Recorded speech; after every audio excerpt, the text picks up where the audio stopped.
سلام و روز شما بخیر باشد هموطنان عزیز. نویمن منوچهر کوهستانی است. امروز میخواهم درباره پناهندگان صحبت بکنم. چنانکه که شما میدونید دوستان عزیز، پناهندگان زیاد در مرز ترکیه و یونان جمع آمدند تا اینکه به خاک اروپا داخل بشوند. اما چرا مردم اروپا دیگر نمیخواهند که مثل 2015 مردم پناهنده را و مهاجر را قبول بکنند؟ با من باشید تا اینکه حقیقت را بدانید.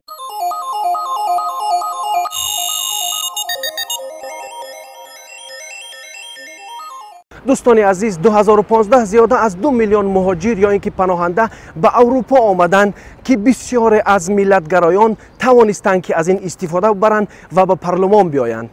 پارلمان های اروپایی ترس دارند. از چی ترس دارند؟ آنها از این ترس دارند که این سیستمی که به 70 سال آنها ساختن، یا اینکه مردم دوستداری و قبول کردن مهاجرین یا اینکه پناهندگان برهم برود، یعنی که شکست بخورد.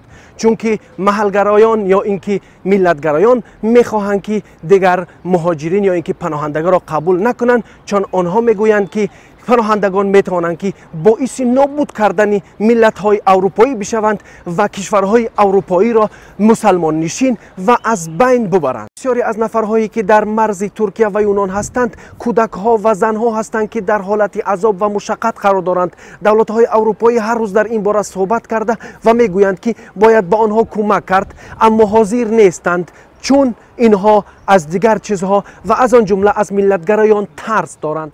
نگفته نماند که بعضی از اصحاب سیاسی نیز در آلمان خواهش آن را کردند که بگذارید پناهندگان داخل اروپا شوند تا اینکه ما آنها را قبول بسازیم و کمک بکنیم.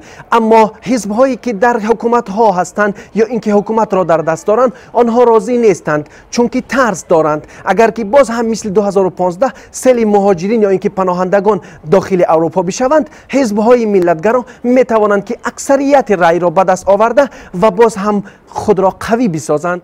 چرا که باز هم این موضوع داغ شد؟ چرا که پناهندگان را ترکیه میخواهد که بگذارد که به یونان بگذرند؟ دوستان عزیز، نگفته نماند که پناهندگان پیش از این که به مرز یونان بیایند در ترکیه یا اینکه در ادلیب بودند. بعد از اینکه رژیم بشار اسد اسکرهای ترکی را کشت، ترکیه به اروپا تاکید یا اینکه تهدید نمود.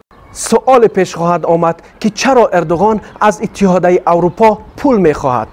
چنانکه که شما میدونید دوستان عزیز، زیاده از 3 میلیون مهاجر سوریگی در ترکیه هستند و ترکیه میخواهد که ادلیب را یک مکان آرام بسازد تا اینکه بتوانند تمام مهاجرین یا اینکه پناهندگان سوریگی که در ترکیه هستند به طرف کشور خود بروند و ترکیه را آزاد بسازند از پناهندگان.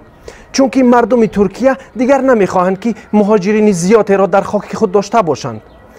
از طرف دیگر بیکاری که الان در ترکیه آمده است، دولت ترکیه را مجبور ساخته است که ترکیه مهاجران یا اینکه پناهندگان را به طرف کشورهای خود روان بکند تا اینکه مردم ترکیه‌ای کار و فعالیت داشته باشند. مهاجرین زیاد در این سردی ها، یعنی مهاجرین سوریگی در نزدیکی ادلیب در خانه های پلاستیکی هستند یا اینکه اصلا در بیرون، و جنگ ها خیلی زیاد ادامه دارند و من از شما میخواهم که به خاطر آوارگان تمام دنیا دعا بکنید.